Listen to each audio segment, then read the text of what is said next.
শনিবার বিকেলে রাজধানীর গুলশানে বিএনপি চেয়ারপারসনের রাজনৈতিক কার্যালয়ে বিএনপির চেয়ারম্যান ও প্রধানমন্ত্রী তারেক রহমানের সভাপতিত্বে অনুষ্ঠিত হয় দলটির স্থায়ী কমিটির বৈঠক। বৈঠক শেষে কথা বলেন দলটির মহাসচিব মির্জা ফখরুল ইসলাম আলমগীর ও স্থায়ী কমিটির সদস্য সালাউদ্দিন আহমদ।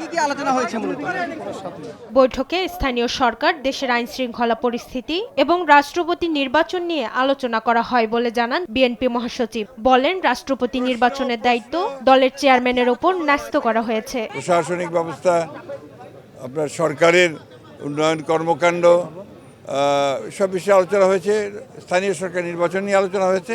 আমাদের দলের পক্ষ থেকে আমাদের রাষ্ট্রপতি নির্বাচনের প্রার্থী নির্বাচন, কবে নির্বাচন হবে, সব দায়িত্ব আমাদের দলের চেয়ারম্যান এবং মাননীয় প্রধানমন্ত্রী জনাব তারেক রহমানের উপরে ন্যস্ত করা হয়েছে।